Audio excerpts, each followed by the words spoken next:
साथ ही प्रदूषण की समस्या से निजात भी मिलेगी।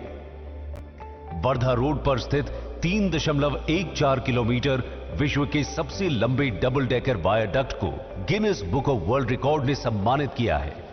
नागपुर मेट्रो के आगामी द्वितीय चरण में 43.8 किलोमीटर का विस्तार किया जाएगा, जिसमें 32 अतिरिक्त मेट्रो स्टेशन होंगे, जिसकी अनुमानित लागत 6,708 करोड़ है। ऑरेंज लाइन को खापरी से बूटी बोरी इंडस्ट्रियल एस्टेट और ऑटोमोटिव स्क्वायर से कन्हान तक बढ़ाया जाएगा। इसी तरह एक्वा लाइन को प्रजापति नगर से ट्रांसपोर्ट नगर और लोकमान्य नगर से हिंगना इंडस्ट्रियल टाउन तक बढ़ाया जाएगा, जिससे 6 लाख यात्री लाभान्वित होंगे। आज माननीय प्रधानमंत्री के द्वारा नागपुर मेट्रो फेज 1 के संपूर्ण परियोजना का लोकार्पण और फेज 2 के शिलान्यास के शुभ अवसर पर सभी नागपुर वासियों को हार्दिक शुभकामनाएं।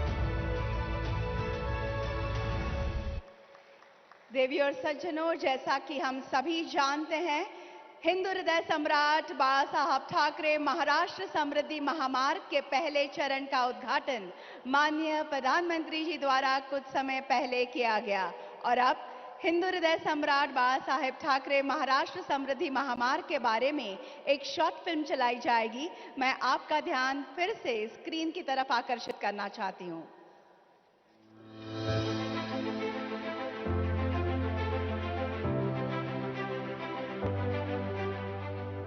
महाराष्ट्र सरकार के तत्वावधान में MSRDC हिंदू हृदय सम्राट बाला साहेब ठाकरे महाराष्ट्र समृद्धि महामार्ग के प्रथम चरण के उद्घाटन के साथ पूरे राज्य के 36 जिलों को जोड़ने की संकल्पना लिए अत्याधुनिक एक्सप्रेसवे कनेक्टिविटी बनाने के लिए प्रतिबद्ध है।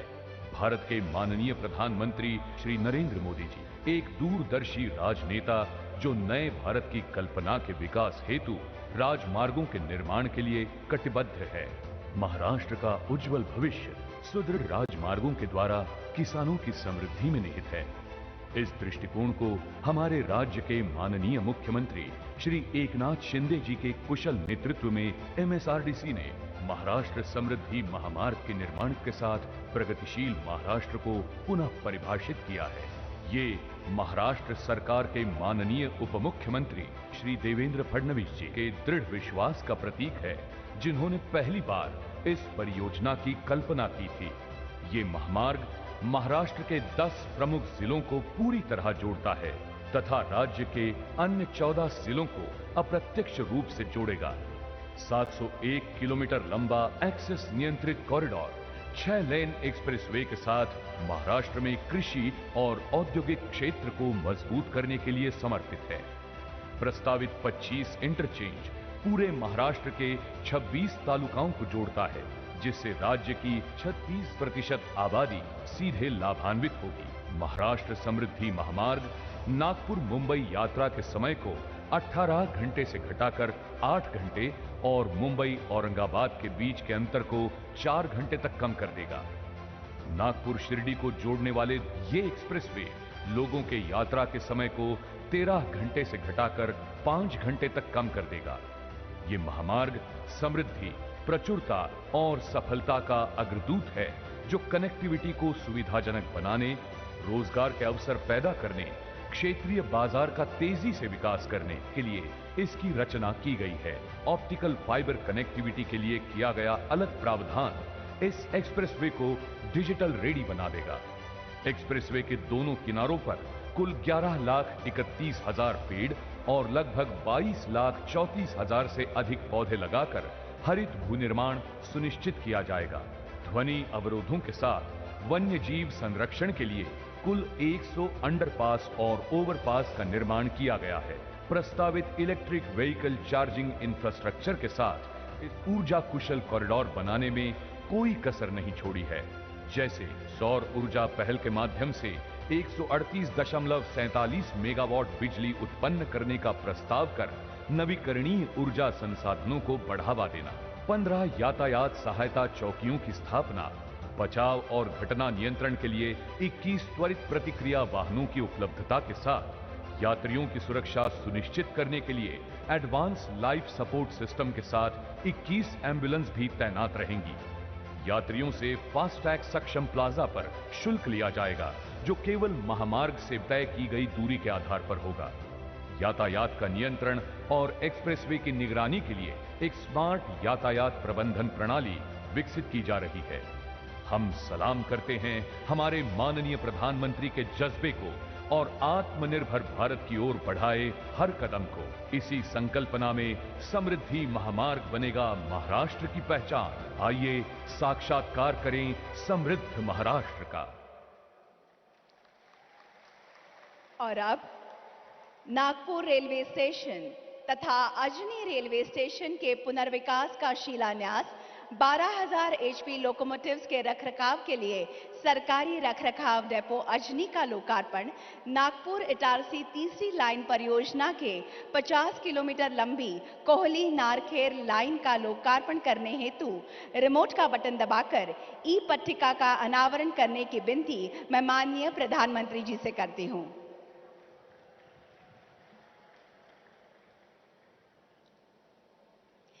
तालियों की गूंज के साथ हम इस क्षण को सजाएंगे।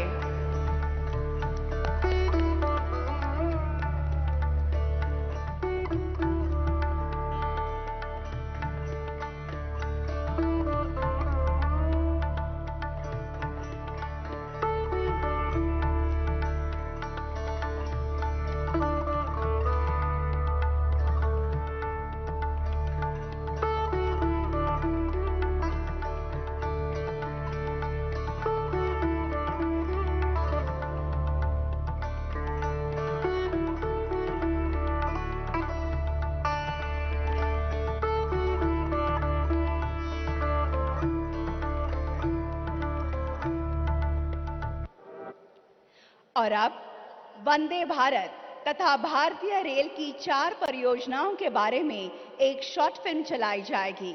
मैं आपका ध्यान एक बार फिर स्क्रीन की तरफ आकर्षित करना चाहूंगी। नए भारत के लिए आधुनिक पंक्ति, high speed train, multi modal depot और यात्रियों के लिए वर्ल्ड क्लास सुविधाएं लाती भारतीय रेल ने पिछले 8 साल में देश की प्रगति को नई शक्ति दी है।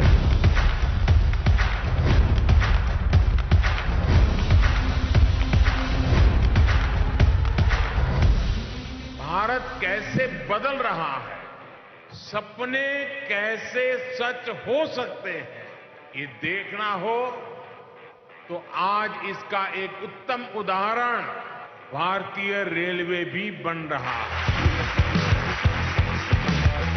प्रधानमंत्री श्री नरेंद्र मोदी के नेतृत्व में भारतीय रेलवे सबसे तेज, सबसे आधुनिक, सबसे आरामदायक सफर की सौगात लेकर नागपुर पहुंची है। आज नागपुर को मिला है देश की 6ठी वंदे भारत ट्रेन का उपहार। वंदे भारत एक्सप्रेस से नागपुर और बिलासपुर का आपका सफर और भी कम समय में पूरा होगा। मेक इन इंडिया की ये बेमिसाल पेशकश महाराष्ट्र को छत्तीसगढ़ से कनेक्ट करेगी। क्षेत्र में व्यापार और विकास के लिए महत्वपूर्ण बिजनेस कॉरिडोर देगी।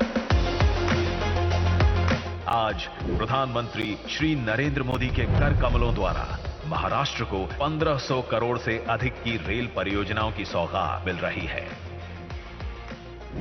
नागपुर के ऐतिहासिक रेलवे स्टेशन के भव्य पुनर्निर्माण का शिलान्यास किया जा रहा है, जहां होगा सुरक्षित, दिव्यांग सुलभ और शानदार वैश्विक सुविधाओं से युक्त प्रांगण का निर्माण।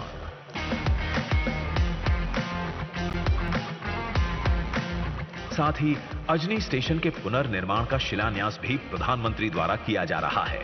यहां आगमन और प्रस्थान के लिए अलग अलग व्यवस्था, अत्याधुनिक सुविधाएं, सुरक्षा और सुलभ साइनेजेस रहेंगे उपलब्ध।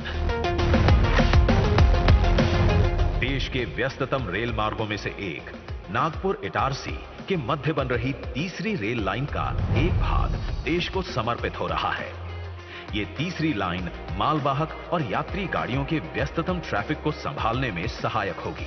इसके साथ ही महाराष्ट्र को मिल रहा है मेक इन इंडिया के तहत अजनी में बना लोकोमोटिव मेंटेनेंस डिपो, जहां 12,000 एचपी के इलेक्ट्रिकल लोकोमोटिव के रखरखाव की बेहतर व्यवस्था के साथ हम बढ़ेंगे एक कदम और आगे। दूरियां कम करती, अर्थव्यवस्था को मजबूती देती, विकास का वाहक बनती भारतीय रेल प्रधानमंत्री श्री नरेंद्र विजन से आधुनिकता और सेवा के नए आयाम स्थापित कर रही है। और अब central institute of petrochemicals engineering and technology CIPET CIPET Chandrapur के अंतर्गत centre for skilling and technical support CSTS का उद्घाटन करने हेतु रिमोट का बटन दबाकर ई पट्टिका का अनावरण करने की विनती मैं माननीय प्रधानमंत्री जी से करती हूं।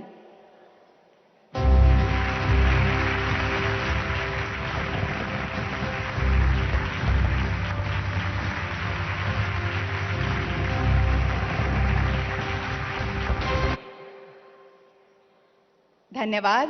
वाकई यादगार पल हम सभी के लिए। और अब central institute of petrochemicals engineering and technology CIPET CIPET Chandrapur के अंतर्गत centre for skilling and technical support CSTS के बारे में एक शॉर्ट फिल्म चलाई जाएगी। मैं आपका ध्यान स्क्रीन की ओर आकर्षित करूंगी। आजादी के अमृतकाल में प्रधानमंत्री श्री नरेंद्र मोदी जी के निर्णायक और यशस्वी नेतृत्व में आत्मनिर्भर और विकसित भारत का संकल्प तेजी से हो रहा है साकार। देश के सभी इंडस्ट्री सेक्टर को देश में से ही रॉ मटेरियल से लेकर कुशल लेबर मिले, ऐसी व्यवस्थाएं माननीय मोदी जी ने की है। गत 8 वर्षों में उन्होंने पेट्रोकेमिकल्स एवं केमिकल क्षेत्र को नई ऊंचाइयां दिलाई है और इसी दिशा में चंद्रपुर में कार्यरत हुआ सिपेट संस्था का centre for skilling and technical support CSTS Bharatvarsh में सिपेट के 46 केंद्र पेट्रोकेमिकल्स एवं प्लास्टिक मोल्ड मेकिंग के क्षेत्र में शिक्षण के साथ इंडस्ट्री को उत्तम टेक्निकल सपोर्ट दे रहे हैं। चंद्रपुर के CSTS को भारत सरकार एवं महाराष्ट्र सरकार के संयुक्त सहयोग से 15 एकड़ क्षेत्र में करीब 51 करोड़ रुपए की लागत से बनाया गया है। अत्याधुनिक सुविधाओं एवं मशीनरी से सज्जित यह सेंटर विद्यार्थियों को थ्योरी के साथ प्रैक्टिकल ज्ञान देगा और प्रतिवर्ष 1500 युवाओं को मिला शिक्षण महाराष्ट्र के प्लास्टिक उद्योगों को तकनीकी सेवाओं के साथ श्रम शक्ति प्रदान करेगा। CSTS से पढ़े युवाओं को प्लेसमेंट के साथ खुद के बिजनेस करने तक की सारी चुनौतियों में सिपेट अपना सहयोग देगी। CSTS के स्थायी परिसर का आज माननीय प्रधानमंत्री श्री नरेंद्र मोदी जी के कर कमलों से हो रहा यह लोकार्पण चंद्रपुर एवं महाराष्ट्र के प्लास्टिक उद्योगों में विकास के अध्याय का प्रारंभ करेगा। देवी और सज्जनों, एम्स नागपुर का राष्ट्र के नाम समर्पण माननीय प्रधानमंत्री जी द्वारा कुछ समय पहले किया गया और अब national institute for one health NIO Nagpur का शिलान्यास centre for research management and control of haemoglobinopathies Chandrapur का उद्घाटन करने हेतु रिमोट का बटन दबाकर ई पट्टिका का अनावरण करने की विनती मैं माननीय प्रधानमंत्री जी से करती हूं।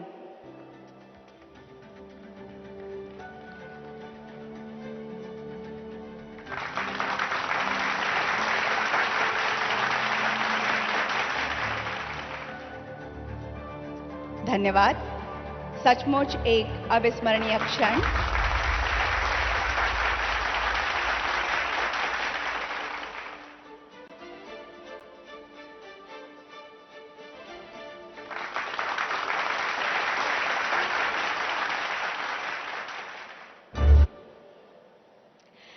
और अब अखिल भारतीय आयुर्विज्ञान संस्थान एम्स नागपुर तथा अन्य स्वास्थ्य परियोजनाओं के बारे में एक शॉर्ट फिल्म चलाई जाएगी।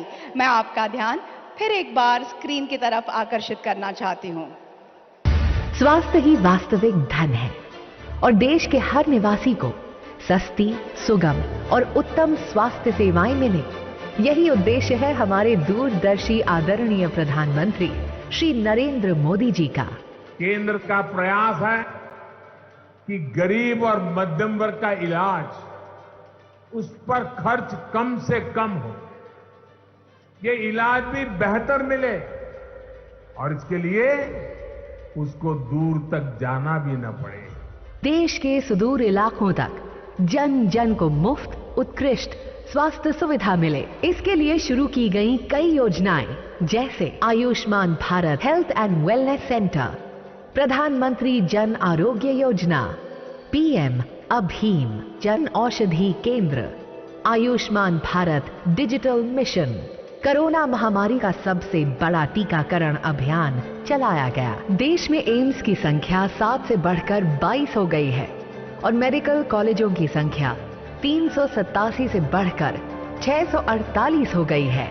इसी कड़ी में आज माननीय प्रधानमंत्री श्री नरेंद्र मोदी जी के कर कमलों द्वारा देशवासियों को समर्पित किया जा रहा है एम्स नागपुर, जिसका शिलान्यास अप्रैल 2017 में और centre for research management and control for haemoglobinopathies, जिसका शिलान्यास फरवरी 2019 में हमारे माननीय प्रधानमंत्री द्वारा ही किया गया था। आज ये निर्धारित समय सीमा में देशवासियों को अपनी उत्कृष्ट सेवा देने के लिए पूर्ण रूप से तैयार है। 150 एकड़ में फैले एम्स नागपुर का निर्माण 1577 करोड़ रुपए की लागत से हुआ और इस समय 18 स्पेशलिटी सेवाएं और 14 सुपर स्पेशलिटी सेवाओं के साथ साथ एम्स नागपुर में आधुनिकतम मेडिकल इंफ्रास्ट्रक्चर मौजूद है। इसी कड़ी में आज माननीय प्रधानमंत्री श्री नरेंद्र मोदी जी 4 एकड़ में फैले centre for research management and control of haemoglobinopathies को राष्ट्र को समर्पित कर रहे हैं। ये इंस्टीट्यूट हीमोग्लोबिनोपैथीज के क्षेत्र में शोध, नियंत्रण, उत्तम मानव संसाधन और जांच के लिए अत्याधुनिक सुविधाएं प्रदान करेगा और इसी के साथ ही देश को स्वास्थ्य के क्षेत्र में भविष्य में उभरने वाली चुनौतियों से निपटने में सक्षम बनाने के लिए national institute for one health Nagpur का भी शिलान्यास आज माननीय प्रधानमंत्री जी के कर कमलों द्वारा हो रहा है। ये केंद्र मौजूदा और भविष्य में आने वाले रोगों के लिए निगरानी और अनुसंधान क्षमता का निर्माण करेगा। माननीय प्रधानमंत्री जी के स्वस्थ भारत समृद्ध भारत के विजन को साकार करने की दिशा में उठाए गए ये कदम स्वास्थ्य सेवा क्षेत्र में मील का पत्थर साबित होंगे। और अब नागपुर म्युनिसिपल कॉरपोरेशन अंतर्गत नाग नदी प्रदूषण उपशमन परियोजना का शिलान्यास करने हेतु रिमोट का बटन दबाकर ई पट्टिका का अनावरण करने की विनती मैं माननीय प्रधानमंत्री जी से करती हूं।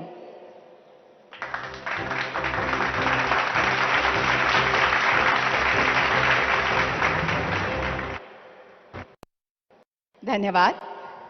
एनएमसी अंतर्गत नाग नदी प्रदूषण उपशमन परियोजना के बारे में एक शॉर्ट फिल्म चलाई जाएगी। मैं आपका ध्यान फिर से एक बार स्क्रीन की तरफ आकर्षित करती हूं। नदियों से ही हमारे देश की पहचान बनती है। नदी को हम मां के रूप में जानते हैं, देखते हैं, जीते हैं।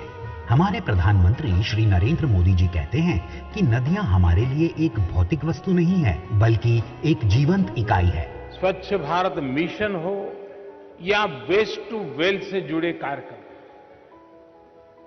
अमृत मिशन के तहत शहरों में आधुनिक सीवेज ट्रीटमेंट प्लांट्स का निर्माण हो, पर्यावरण रक्षा के भारत के प्रयास बहुआयामी रहे। यूं तो नागपुर शहर विभिन्न चीजों और ऐतिहासिक स्थानों के लिए प्रसिद्ध है, लेकिन नाग नदी नागपुर शहर की खास पहचान है।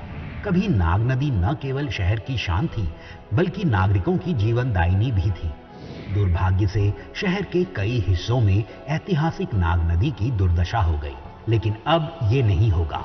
राष्ट्रीय नदी संरक्षण योजना के तहत अनुमोदित नाग नदी प्रदूषण नियंत्रण परियोजना को NRCD द्वारा कार्यान्वित किया जा रहा है। नागपुर महानगर निगम द्वारा इस परियोजना को पूर्ण किया जा रहा है। इस परियोजना का लक्ष्य है नाग नदी और उसके जल की गुणवत्ता में सुधार करना, सहायक नदियों के प्रदूषण भार को कम करना और नाग नदी को सुंदर बनाना। लगभग 1927 करोड़ रुपए की लागत की इस महत्वपूर्ण परियोजना के माध्यम से शहर के उत्तरी क्षेत्रों से सीवेज के संग्रह के लिए 247.9 किलोमीटर कुल लंबाई के और मध्य क्षेत्र के लिए 211.60 किलोमीटर लंबाई के नए सीवर बनाए जाएंगे। पुराने सीवर का प्रतिस्थापन किया जाएगा।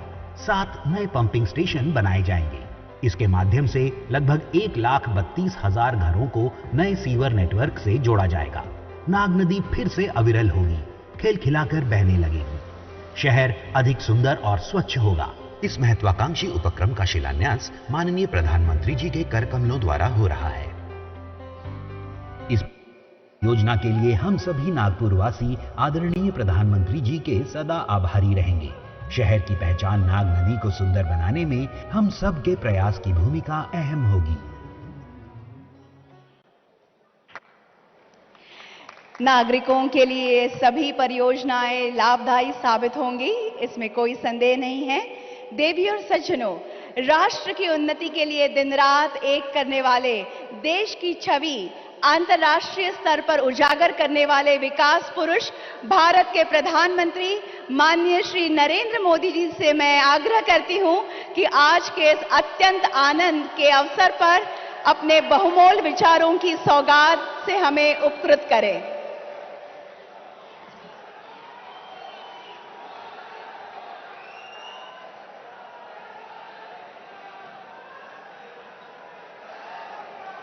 मंच पर विराजमान महाराष्ट्र के राज्यपाल श्रीमान भगत सिंह जी, यहां के लोकप्रिय मुख्यमंत्री एकनाथ शिंदे जी,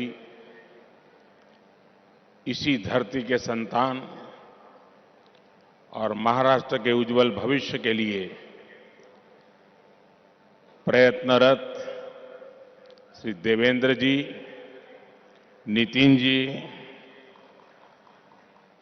राव साहब दानवे, डॉक्टर भारतीताई और विशाल संख्या में पधारे हुए नागपुर के मेरे प्यारे भाइयों और बहनों,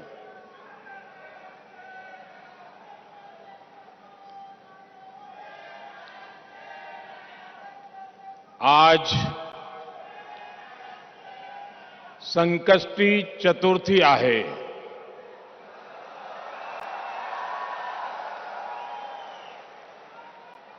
कोणतेही शुभकाम करताना आपण प्रथम गणेश पूजन करतो। आज नागपुरात आहोत तर टेकडीच्या गणपती बापाला माझे वंदन।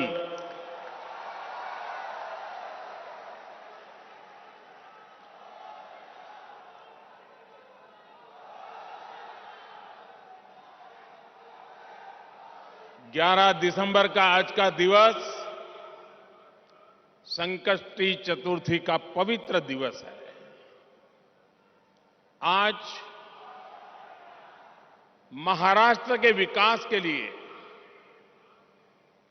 11 सितारों के महान नक्षत्र का उदय हो रहा है। पहला सितारा हिंदू हृदय सम्राट बाला साहब ठाकरे महाराष्ट्र समृद्धि महामार्ग, जो अब नागपुर और शिरडी के लिए तैयार हो चुका है। दूसरा सितारा नागपुर एम्स है, जिसका लाभ विदर्भ के एक बड़े क्षेत्र के लोगों को होगा। तीसरा सितारा नागपुर में national institute of one health की स्थापना है।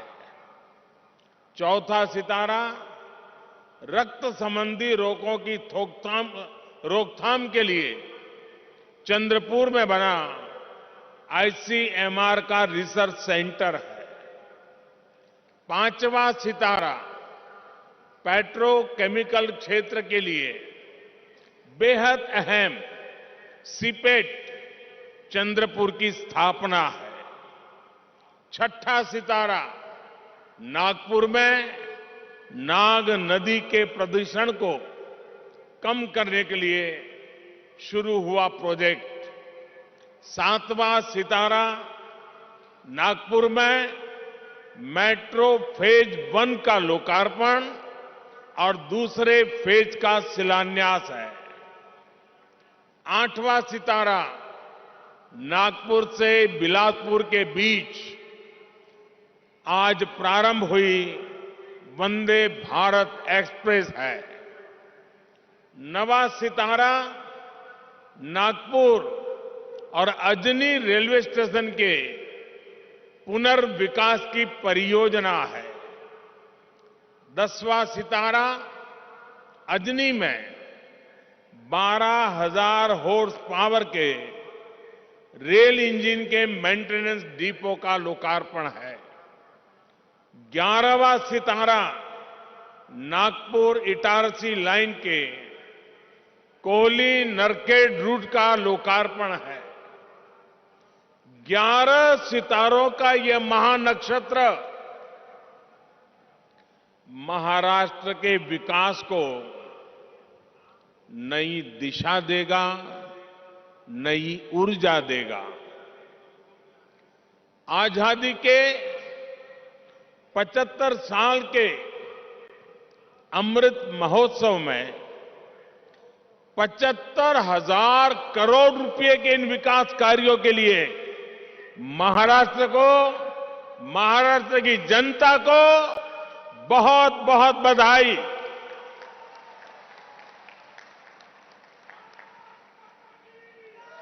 साथियों, आज का ये आयोजन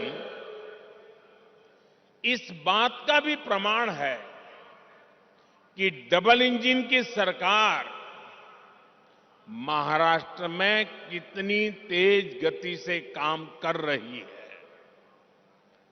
समृद्धि महामार्ग से नागपुर और मुंबई के बीच दूरी तो कम होगी ही, ये महाराष्ट्र के 24 जिलों को आधुनिक कनेक्टिविटी से जोड़ रहा है।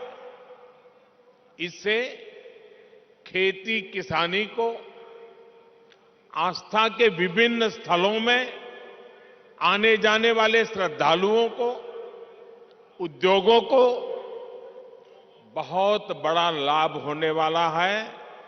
रोजगार के नए अवसर बनने वाले हैं। साथियों, आज के दिन की एक और विशेषता है। आज जिन योजनाओं का लोकार्पण हुआ है उनमें इंफ्रास्ट्रक्चर विकास का होलिस्टिक विजन दिखता है। एम्स एक अपने आप में अलग तरह का इंफ्रास्ट्रक्चर है और समृद्धि महामार्ग दूसरी तरह का इंफ्रास्ट्रक्चर है।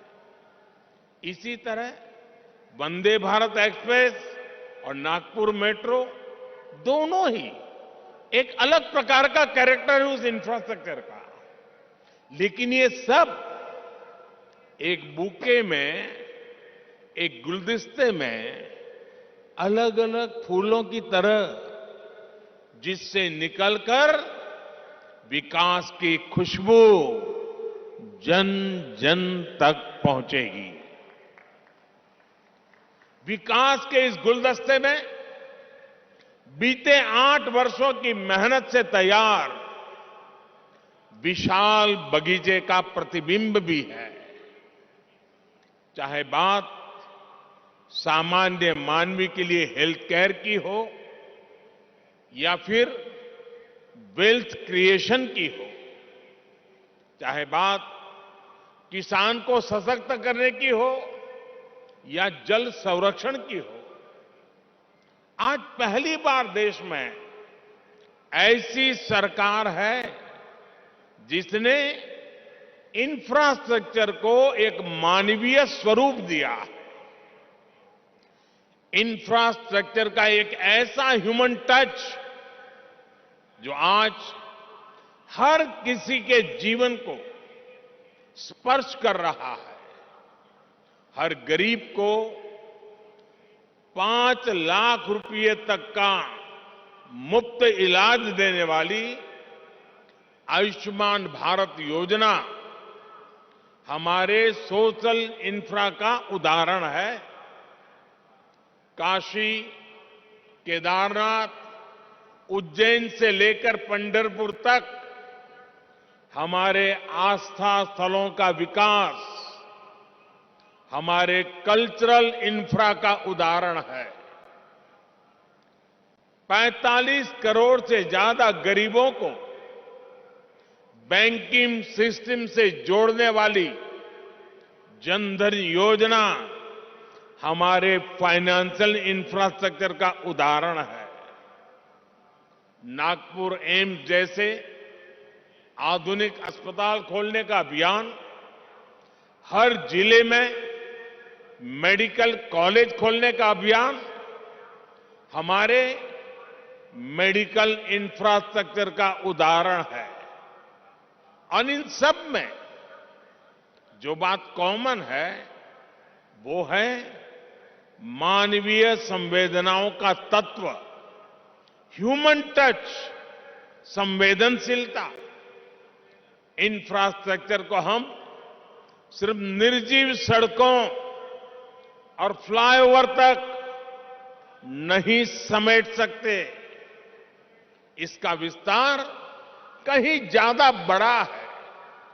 और साथियों, जब इंफ्रास्ट्रक्चर के काम में संवेदना नहीं होती, उसका मानवीय स्वरूप नहीं होता, सिर्फ ईंट, पत्थर, सीमेंट, चूना, लोहा दिखता है, तब उसका नुकसान देश की जनता को उठाना पड़ता है, सामान्य मानवी को उठाना पड़ता है। मैं आपको गोसीखुर्द डैम का उदाहरण देना चाहता हूं। 30-35 साल पहले इस डैम की नींव रखी गई थी और उस समय उसका अनुमानित खर्च 400 करोड़ रुपए के आसपास था। लेकिन बरसों तक संवेदनाहीन कार्यशैली के कारण बरसों तक वो डैम पूरा नहीं हो पाया। अब डैम का अनुमानित खर्च 400 करोड़ से बढ़कर के 18,000 करोड़ रुपए हो गया। 2017 में डबल इंजन की सरकार बनने के बाद इस डैम का काम तेज हुआ है, हर समस्या को सुलझाया गया है। मुझे संतोष है कि इस वर्ष ये डैम पूरा भर पाया है। आप कल्पना कर सकते हैं, इसके लिए 3 दशक से ज्यादा लगे, तब जाकर इसका लाभ गांव को, किसान को मिलने लगा। भाइयों और बहनों, आजादी के अमृत काल में देश विकसित भारत के विराट संकल्प के साथ आगे बढ़ रहा है। विकसित भारत के निर्माण का रास्ता है भारत की सामूहिक ताकत। विकसित भारत के निर्माण का मंत्र है राष्ट्र के विकास के लिए राज्य का विकास। बीते दशकों का हमारा ये अनुभव रहा है कि जब हम विकास को सीमित रखते हैं तो अवसर भी सीमित हो ही जाते हैं। जब शिक्षा कुछ ही लोगों, कुछ ही वर्गों तक सीमित थी, तो राष्ट्र का टैलेंट भी पूरी तरह निखर कर सामने नहीं आ पाया। जब बैंकों तक कुछ लोगों की पहुंच थी, तो व्यापार कारोबार भी सीमित ही रहा। जब बेहतर कनेक्टिविटी केवल कुछ शहरों तक सीमित थी, तो ग्रोथ भी उसी दायरे तक सीमित रही। यानी विकास का पूरा लाभ ना तो देश की बड़ी आबादी को मिल पा रहा था और ना ही भारत की असली ताकत उभर कर सामने आ पा रही थी। बीते 8 वर्षों में हमने ये सोच और अप्रोच दोनों बदली है। हम सबका साथ, सबका विश्वास, सबका विकास और सबका प्रयास इस पर बल दे रहे हैं। और जब मैं सबका प्रयास कहता हूं तो इसमें हर देशवासी शामिल है और देश का हर राज्य शामिल है। छोटा बड़ा जो भी हो, सबका सामर्थ्य बढ़ेगा तब जाकर भारत विकसित बनेगा। इसलिए हम उनको प्रोत्साहित कर रहे हैं जो पीछे रह गए, वंचित रह गए, जिनको छोटा समझा गया, यानी जो पहले वंचित था वो अब हमारी सरकार की वरीयता में है। इसलिए आज छोटे किसानों के लिए वरीयता के आधार पर काम किया जा रहा है। पीएम किसान सम्मान निधि का बड़ा लाभ यहां विदर्भ के किसानों को भी मिला है। ये हमारी ही सरकार है जिसने पशुपालकों को वरीयता देते हुए किसान क्रेडिट कार्ड की सुविधा से जोड़ा है। हमारे रेहड़ी पटरी ठेले वाले भाई बहन, स्ट्रीट वेंडर्स, उन भाई बहनों को भी पहले कोई पूछता नहीं था, वो भी वंचित थे। आज ऐसे लाखों साथियों को भी वरीयता दे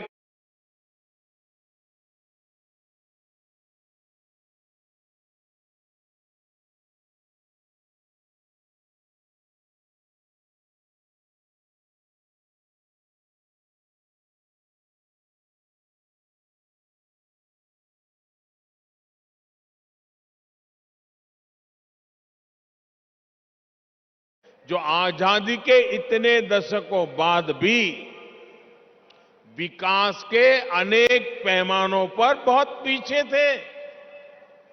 इनमें से ज्यादातर आदिवासी क्षेत्र थे, हिंसा से प्रभावित क्षेत्र थे। इनमें मराठवाड़ और विदर्भ के भी अनेक जिले शामिल हैं। बीते 8 वर्षों से हम देश के ऐसे ही वंचित क्षेत्रों को तेज विकास की ऊर्जा का नया केंद्र बनाने पर बल दे रहे हैं। आज जिन प्रोजेक्ट्स का लोकार्पण और शिलान्यास हुआ है, वे भी इसी सोच और अप्रोच का प्रकट रूप है।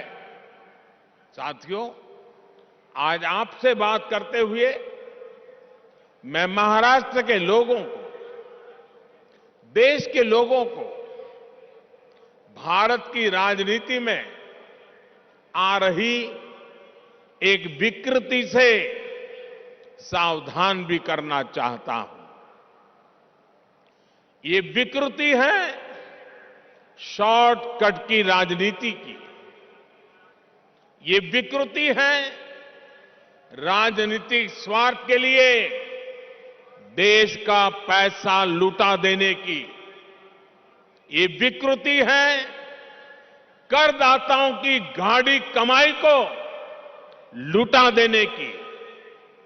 शॉर्टकट अपनाने वाले ये राजनीतिक दल, ये राजनीतिक नेता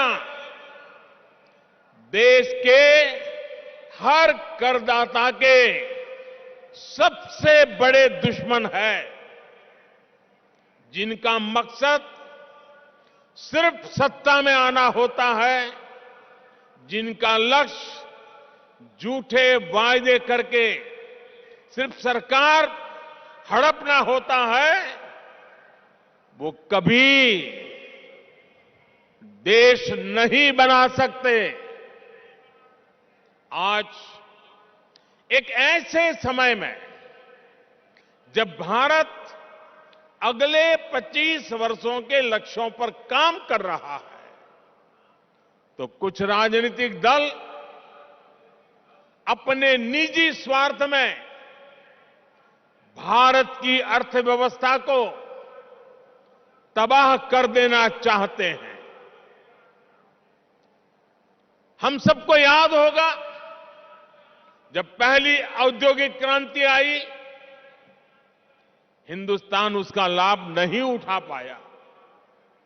दूसरी, तीसरी औद्योगिक क्रांति में भी हम पीछे रहे, लेकिन आज जब चौथी औद्योगिक क्रांति का समय है, तो भारत इसे गंवा नहीं सकता।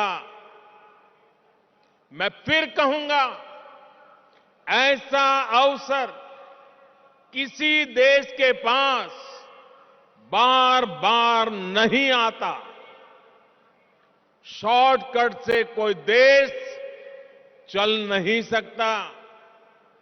देश की प्रगति के लिए स्थायी विकास, स्थायी समाधान के लिए काम करना, एक लॉन्ग टर्म विजन बहुत ही जरूरी है।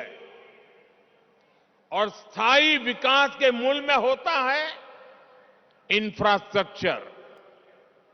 एक समय दक्षिण कोरिया, साउथ कोरिया भी गरीब देश था, लेकिन इंफ्रास्ट्रक्चर के माध्यम से उस देश ने अपना भाग्य बदल दिया। आज खाड़ी के देश इतना आगे इसलिए भी है, और लाखों भारतीयों को वहां रोजगार मिलता है, लाखों भारतीयों को, क्योंकि उन्होंने भी बीते 3-4 दशकों में अपने इंफ्रास्ट्रक्चर को मजबूत किया है, आधुनिक किया है और फ्यूचर रेडी किया है। अरे कब आपको पता होगा, आज हिंदुस्तान के लोगों को सिंगापुर जाने का मन करता है। कुछ दशक पहले तक सिंगापुर भी एक सामान्य आइलैंड कंट्री हुआ करता था। फिशरीज से कुछ रोजी रोटी लोग कमा लेते थे, लेकिन सिंगापुर ने इंफ्रास्ट्रक्चर पर निवेश किया, सही आर्थिक नीतियों पर चला, और आज वो दुनिया की अर्थव्यवस्था का इतना बड़ा केंद्र बना हुआ है। अगर इन देशों में भी शॉर्टकट की राजनीति हुई होती, टैक्स पेयर का पैसा लुटाया गया होता, तो ये देश कभी उस ऊंचाई पर नहीं पहुंच पाते जहां आज है। देर से ही सही, भारत के पास अब यह अवसर आया है। पहले की सरकारों के समय हमारे देश के ईमानदार करदाताओं ने जो पैसा दिया, वो या तो भ्रष्टाचार की भेंट चढ़ गया, या फिर वोट बैंक को मजबूत करने में खप गया। अब समय की मांग है कि सरकारी खजाने की पाई पाई का उपयोग देश की पूंजी, युवा पीढ़ी के उज्जवल भविष्य के लिए निर्माण पर खर्च होनी चाहिए। मैं आज भारत के हर युवा से आग्रह करूंगा, हर टैक्स पेयर से आग्रह करूंगा, ऐसे स्वार्थी राजनीतिक दलों को, ऐसे स्वार्थी राजनीतिक नेताओं को एक्सपोज करिए। आमदनी अठन्नी, खर्चा रुपया, ये वाली कुनीति लेकर के जो राजनीतिक दल चल रहे हैं, वे इस देश को भीतर से खोखला कर देंगे। दुनिया के कई देशों में हमने आमदनी अठन्नी, खर्चा रुपया, ये ऐसी कुनीति की वजह से पूरी अर्थव्यवस्था को तबाह होते देखा है। हमें मिलकर भारत को ऐसी कुनीति से बचाना है। हमें याद रखना है, एक और आमदनी अठन्नी, खर्चा रुपया, ये वाली दिशाहीन कुनीति और सिर्फ स्वार्थ है। वहीं दूसरी ओर देश हित और समर्पण भाव है। स्थायी विकास, स्थायी समाधान का प्रयास है। आज भारत के युवाओं के पास जो अवसर आया है, वो हम ऐसे ही जाने नहीं दे सकते। और मुझे खुशी है कि आज देश में स्थायी विकास और स्थायी समाधान को सामान्य मानवी का भी जबरदस्त समर्थन मिल रहा है। अभी पिछले सप्ताह गुजरात में जो चुनाव के नतीजे आए हैं, वो स्थायी विकास और स्थायी समाधान की आर्थिक नीति, विकास की रणनीति का परिणाम है। मैं शॉर्टकट अपनाने वाले ऐसे राजनेताओं को भी विनम्रतापूर्वक, आदरपूर्वक कहूंगा कि स्थायी विकास के विजन को समझिए, उसके महत्व को समझिए। आज देश के लिए उसकी कितनी जरूरत है, उसको समझिए। शॉर्टकट के बजाय स्थायी विकास करके भी आप चुनाव जीत सकते हैं, बार बार चुनाव जीत सकते हैं। ऐसे दलों को मैं कहना चाहता हूं, आपको डरने की जरूरत नहीं है। मुझे विश्वास है, जब आप देश हित को सर्वोपरि रखेंगे, तो शॉर्टकट की राजनीति का रास्ता भी जरूर त्याग करेंगे। भाई और बहनों, एक बार फिर महाराष्ट्र के लोगों को, देश के लोगों को इन परियोजनाओं के लिए मैं बहुत बहुत बधाई देता हूं।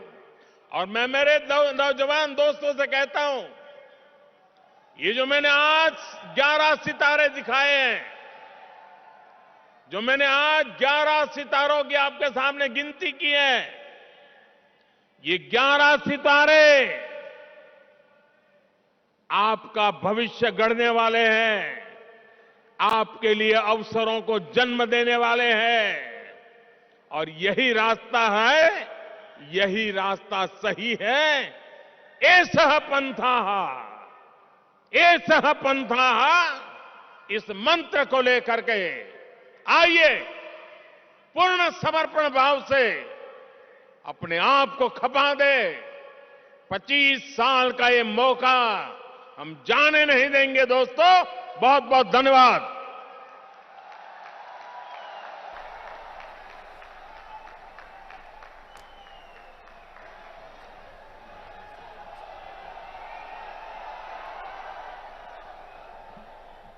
उपस्थित सभी को तो ये सीधा प्रसारण आप नागपुर से देख रहे थे। वहां पर प्रधानमंत्री ने कई विकास की परियोजनाएं, 75,000 करोड़ रुपए के विकास की परियोजनाएं वहां पर लोगों को समर्पित की हैं। और इस दौरान प्रधानमंत्री ने वहां पर लोगों को संबोधित भी किया।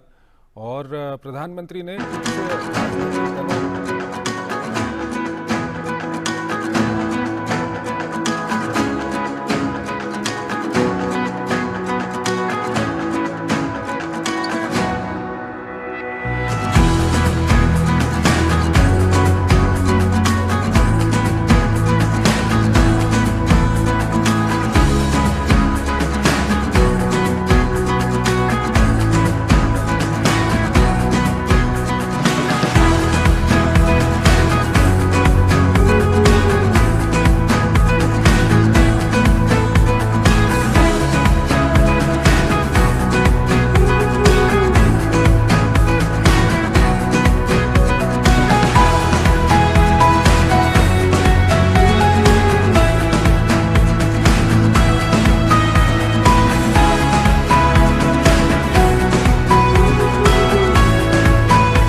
मुख्यमंत्री जी का जो विजन है वो इनका बॉर्न टैलेंट है, वो इनका गॉड गिफ्ट है, क्योंकि विशेष रूप से जो अर्बन डेवलपमेंट के कामों में आपका विजन दिखाई पड़ता है, उस विजन का कोई सामी नहीं है। और मैं बहुत बहुत मुबारकबाद देता हूँ आवासन मंडल के सभी कर्मचारियों को, अधिकारियों को, इंजीनियर्स को और कमिश्नर साहब और उनकी अरुणा को, कि उनके अथक प्रयत्नों से जो है ये पार्क आज खड़ा हुआ है।